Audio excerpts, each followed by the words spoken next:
E aí, minha gente, esfriou um tiquinho, não foi? A temperatura caiu um pouquinho essa noite. E aí a alteração na temperatura, aí quem tem algum tipo de alergia sente logo, né? O nariz é o primeiro a reclamar. Esse sobe e desce. Essa noite caiu, já fez um friozinho, basta mudar um pouco, esfriar, e é como aqui esfria e esquenta também com muita facilidade, essas mudanças aparecem.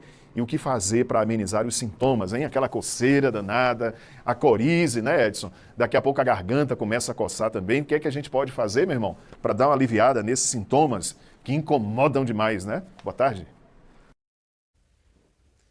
Boa tarde para você, Judson. Boa tarde para quem está em casa e nos acompanha aqui no Bahia Meio Dia. E como incomoda, viu? Eu, por exemplo, costumo ficar com o nariz entupido, tenho também congestionamento nasal. Não é fácil quando tem essa mudança de temperatura. A gente está no período de calor e vem agora essa mudança brusca de temperatura mais amena.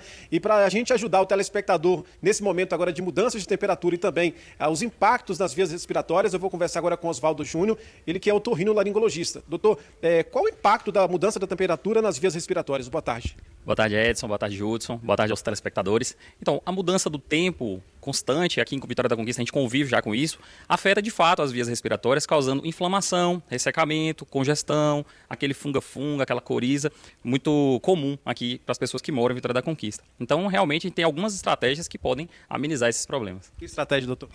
Então, eu vou contar para vocês aqui 3 estratégias que são essenciais para todo mundo que sofre aí com a mudança de temperatura. Uma das que eu sempre recomendo, e eu não abro mão de recomendar isso para os meus pacientes, inclusive no consultório, é a lavagem nasal. Agora, tem muita gente que tem dúvida sobre a lavagem nasal, né, Edson? Então, assim, a lavagem nasal não precisa necessariamente ser o soro com seringa. Hoje, nas farmácias, você encontra facilmente aí o soro fisiológico spray, que você pode carregar na tua bolsa, na tua mochila e levar para o trabalho e fazer algumas borrifadas ali ao longo do dia. Já aqui no nariz, a gente tem algumas estruturas que filtram o ar. E as impurezas, o ressecamento, vai gerando essa inflamação no nariz. E para você hidratar e remover essas impurezas do nariz, nada melhor do que uma lavagem nasal.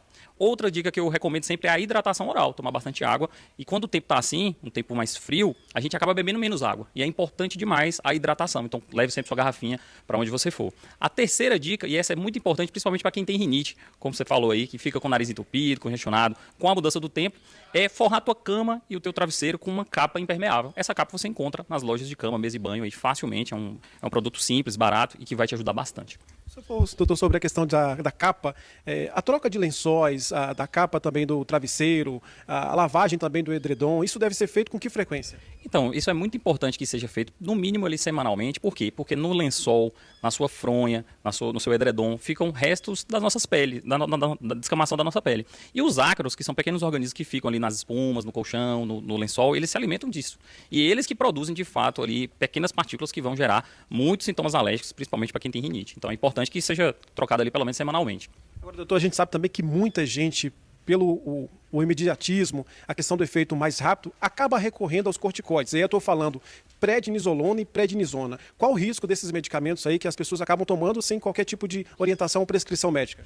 Excelente pergunta, Edson. Eu tenho certeza que muita gente de casa está pensando exatamente nisso agora. O uso dos corticoides orais prescritos, né, que a gente faz essa prescrição no consultório, ela deve ser usado com cautela. Por quê? Porque o corticoide ele é um anti-inflamatório, então ajuda a desentupir o seu nariz, melhorar os seus sintomas alérgicos. Porém, o corticoide ele tem uma ação hormonal, ele é um anti-inflamatório hormonal. Então pode alterar os teus hormônios da tireoide, nas mulheres pode alterar os hormônios dos ovários, pode gerar também aquele inchaço que as pessoas tanto temem. Ah, doutor, eu não quero usar corticoide porque vai me inchar. Então realmente, de fato, se você usar por um tempo prolongado, sem a prescrição, com uma dose exacerbada ali, pode gerar inchaço, acúmulo até de retenção de líquido e outros problemas mais. Então cuidado com os corticoides. Existe alguma medida preventiva para você não sofrer tanto com essa mudança de temperatura, principalmente para quem tem problemas alérgicos? Exato.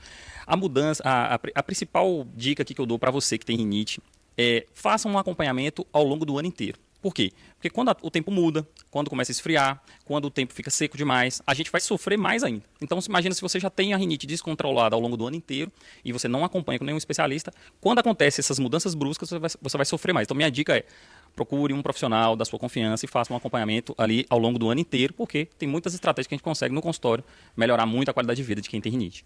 Doutor, muito obrigado pela entrevista. Eu conversei então com Oswaldo Júnior, otorrinolaringologista. E é importante, né, Judson, essa palavra do especialista, de um profissional, de um médico aí orientando, porque muita gente aí acaba tomando medicação por conta própria e aí convive com esse problema pro resto da vida e não tem uma solução definitiva. Muita gente sofre de problemas respiratórios e agora com mudança de temperatura, isso ainda fica mais potencializado. Então é importante procurar a ajuda de um médico. Volto no estúdio com você, Judson.